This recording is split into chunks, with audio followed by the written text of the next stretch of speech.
Did you know the US can print money and still get the world to send it oil? Like, imagine you had a magic printer in your house that spit out monopoly money, and somehow someone offered you a Ferrari for it. Wild, right? But that's basically what happened with the petrodollar. Welcome back to Make Sense of It, where we break down finance, economics, and investing in a way even a 5-year-old could understand, and an 80-year-old would still feel confident enough to invest. If you're new here, don't forget to subscribe. Let's break it down. Oil isn't just fuel, it's power, literally. It powers your car, your phone factory, your airplane, your TikTok ring light. The world burns through over 100 million barrels per day. That's not just a market, that's a religion. And whoever controls oil, they pretty much control everything. But here's the twist. The US doesn't control most of the oil. Saudi Arabia, OPEC, Russia, they've got the supply. So how did America end up running the game?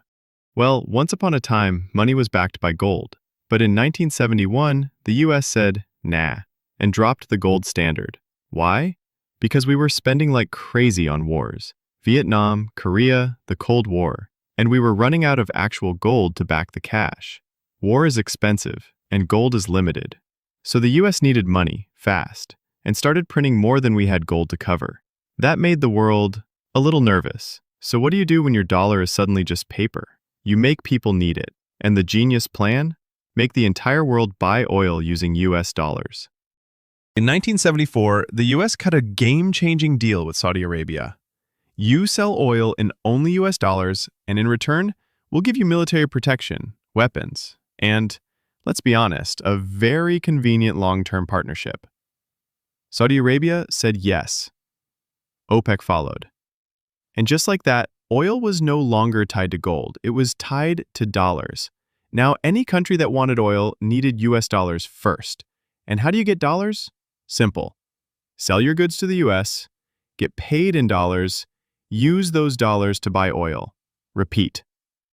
That's the petrodollar system. And it's been the biggest economic cheat code of the last 50 years. Here's what it did for America. First, it created unlimited demand for the dollar. Everyone needed it. So the US could print more without crashing its value, at least not right away. Second, it meant cheap imports for Americans. The world needed dollars, so they sold their best stuff, tech, cars, labor, to the US at bargain prices. And third, debt recycling. Oil-rich countries used their dollar profits to buy US Treasury bonds, which means America borrows back the same money it just paid them, with interest. It's like going out to dinner, paying with a credit card, and then having the restaurant give you back the loan, with a tip. But what happens if someone tries to break the system? Well, Iraq tried. Libya tried. Venezuela tried. Russia and China are still trying. And let's just say it doesn't usually end well. The petrodollar isn't enforced with contracts. It's enforced with consequences.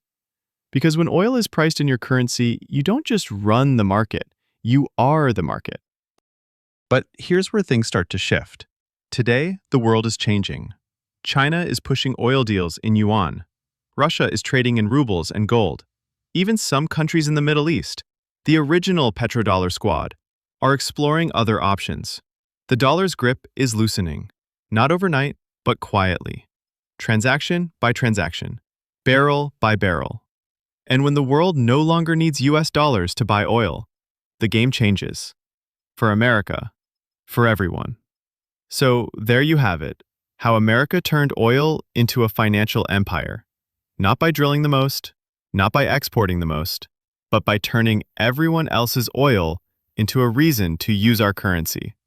And if you've been wondering why inflation feels permanent, why the dollar's global status keeps making headlines, or why the US always seems deeply invested in energy-rich conflicts, just follow the oil. Because the day oil became money, the dollar became power. And America, it became the gatekeeper. But cracks are forming.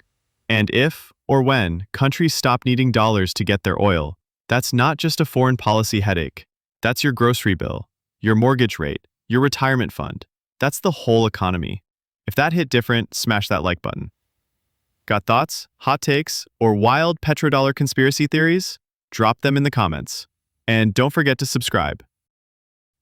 Until then, stay smart, stay skeptical, and never forget, power doesn't always come from who has the most oil. It comes from who gets paid for it. And remember, confusion is expensive.